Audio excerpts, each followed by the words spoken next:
know that we're playing actual songs, and then we are improvising variations over the structure of those songs.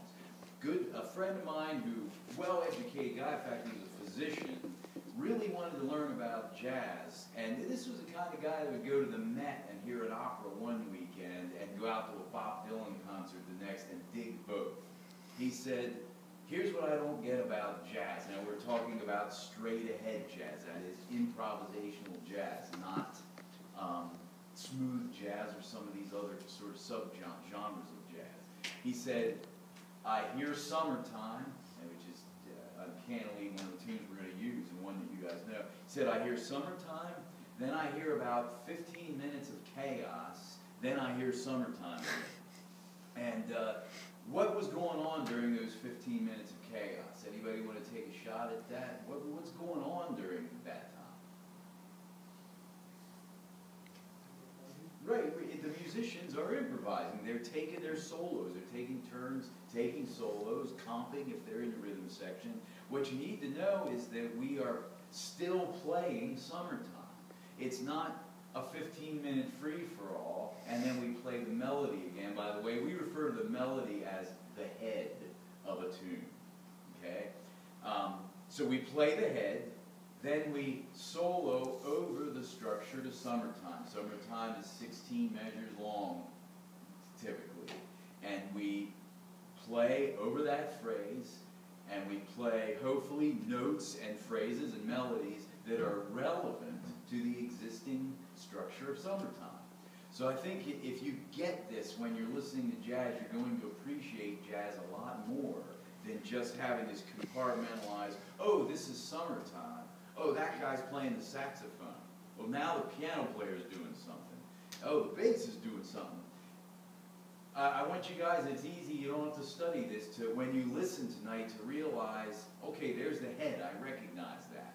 Oh, this guy's soloing, but Summertime is still playing. The structure of Summertime is still going by those 16 measures over and over again. Now, people often ask, well, how do you know when one solo's over and the next one begins? We don't. The soloist plays as long as they wish to, and to make the statement they feel they want to make, and then they end their solo at the end of the form. The next soloist begins somewhere around the beginning of the form, and then they make their statement that is unique in that place and time and space. So be aware of that as you listen today, that that's really what's going on. It's also common in an improvisational jazz setting, which this is, that the lead instrument, in this case the saxophone, will usually take the first solo, then the piano, then the bass, and then there might be trading with the drummer, trading back and forth with the drummer. That's not a rule that we have to follow, but because we almost never rehearse, it's kind of an unwritten rule that we can anticipate this is probably how it's going to go. So be aware of that as well as you're listening today. And if you have questions, and I'm done talking for now. So does that all make sense? Cool. No, seriously, we did rehearse for this stuff. We did?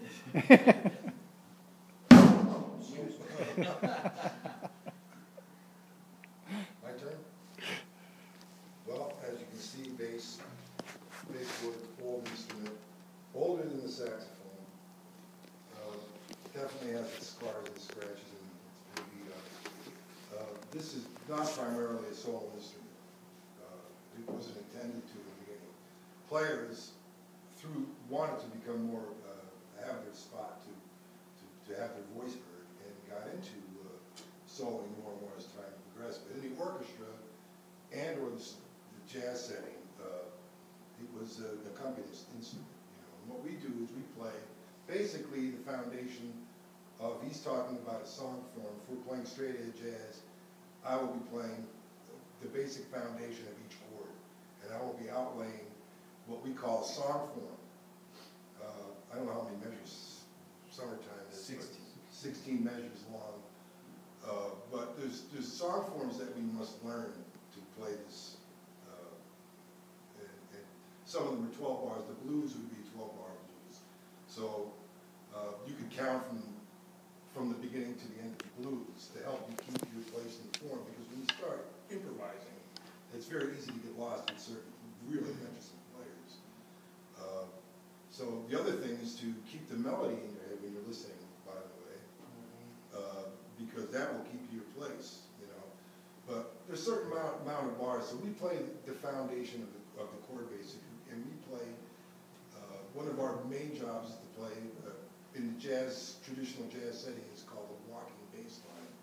So we're playing quarter notes, so that would be, if you have a measure, I don't know if you know rhythmically what music looks like, but there's measures set up, and 12 measures there in common time, as we call it. There's 4 beats per measure.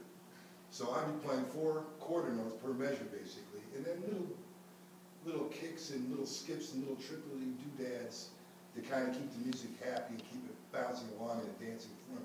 It's one thing in my job, probably even more than the actual notes I'm playing, is the rhythm and how I'm playing the swing beat, and to make it swing. And I came from a rock and roll background, so what got me attracted to jazz, because it sounds stupid and corny to me as a kid, you know. When I heard the bass player playing 4 notes, it just sounded dumb, you know. And I didn't realize what it took to be able to play quarter note on an instrument. But I played rock and roll, and what flipped me out and got me to check jazz out was the virtuosity of the musicians that I heard. And when I heard them, I lost hair. I just couldn't believe how beautifully people play their instruments. And so I had to explore that.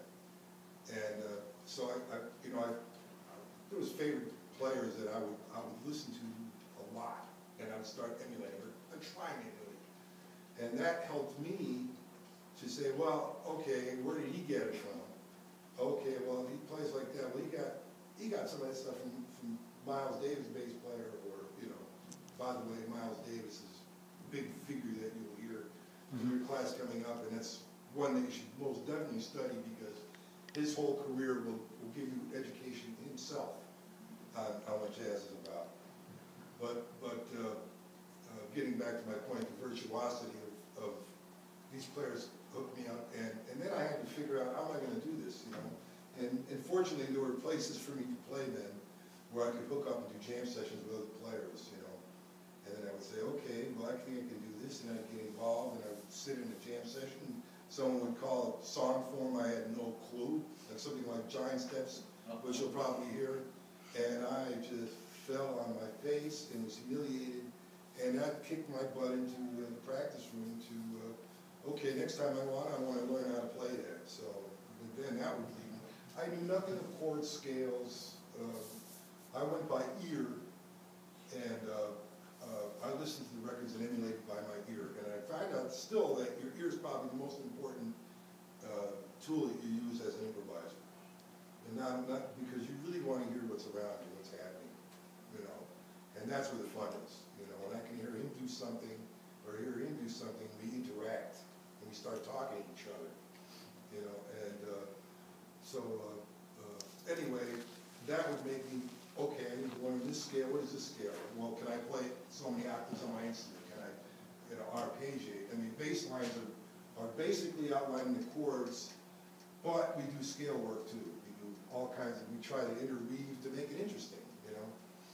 And then once you get a real handle and you played it 3,000 times a tune, you start feeling free with it. You let go. And you start opening up your ears and your heart, and you listen to your friends. And oh, he did that, well, I'm going to jump there. And then, you know, the more you study these scales and these chords and stuff like that, all of a sudden you can hear them. You know, and then that opens you up to another level. But for me, I mean, for the bass players, and in that real traditional jazz setting, probably the most important thing is the time playing, the time roll. And that has to do with us two, and hooking up with him, and where he sticks his quarter note with his ride cymbal, and he'll do a 2/4 thing on the second beat of the measure and the fourth beat of the measure on the hi-hat, which is traditional playing. I want to match that, and we want to get this happy dancing feeling. That's where a lot of our music is. It's groove music. So, and you'll notice when start checking out different eras of the music, you know, the swing thing, which, by the way, is not an easy thing to do, you know, and I still find myself freaking out when I don't play walking time, and I have a lot of bands where I'll play, and I don't do a lot of it. I do a couple tunes of it, and then I'll play a traditional player, where you've got to play nothing but quarter notes, and I feel weak. I feel like I don't have the strength that I need, and you just have to do it all the time, and if you love it, it doesn't seem like work, you know? It's a fun thing to do. And you know, practice can be an ugly, dirty word, you know? And it can scare you out of what you need, you know? But when you're having fun, you know, but first of all, getting scared and then going to check it out, it doesn't seem like a work in progress. I don't know what else to say. Adam? Yeah, well, I think all three of these gentlemen brought up some very important points. You know, structures of the song, like when we play Summertime, that's got a structure. And then you'll have songs that are blueses, or I Got Rhythm Changes. The structure of the tune is like your body. The melody is like the clothes you put on it. Maybe it's a red shirt, maybe it's a blue shirt. You know, on the blues, you could play Straight No Chaser, Tender Madness, Mr. PC, All Provide. Now's the time. These are all different melodies, but the structure is the same. And you get those structures internalized, then you can start to have some fun with it. You know, he's melody, harmony, and rhythm. He's harmony and rhythm, and I'm supposed to be rhythm. But we all do what everybody else has got to do. I'm not the guy that keeps them in time. If I stop playing, everything should be fine. Everybody has to articulate the rhythm. In this music, jazz music, rhythm is king. You can play wrong notes, but if they have a great sound and a good feel, it'll be okay. You can get somebody who plays absolutely the correct scales on the chords, and they got no sound in no time. It can be absolutely correct and sound terrible. So the rules start to get blurred here. You know, I think of that word play. We play music. Play is supposed to be fun. That's why you started doing it in the first place. Then you do a lot of work to get your skills together. When we're up here, we don't want to be thinking about mechanics. Too late for that. We're supposed to just be listening to each other, reacting and responding. We play a tune, that's the content, that's the subject. We just don't play what we feel, we're referring to what the tune is. And Tony brought up a good point. When we're playing, you should be able to sing the melody the whole time while we're playing that song. When I'm playing and it's time for me to take a solo, the melody is always a reference point and a guide for me. You know, as the drummer, I help to shape and create the environment of sound for the rest of the band. I could say that probably the quickest way to change the sound of the band is change the drummer. Absolutely. Because I create the environment. And also, some of my favorite drum bands have no drummers. You don't need a drummer to have a good band. Nat King Cole Trio, no drums, great. Smoking, everybody was swinging. Everybody in this music has to have a sense of time and intent with what they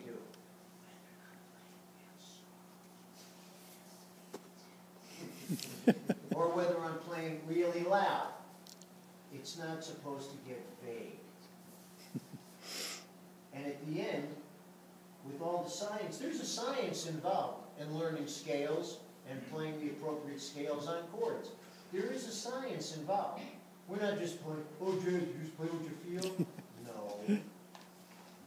We play what we feel according to the parameters of what are given on the content. And content, a song. We have to be respectful to that. All of us. And we have to know enough about what we have to do and have enough ability in ourselves so I'm not thinking about me when I'm playing. Because if I'm thinking about me, that takes us away from we. We're supposed to be a team effort here, team.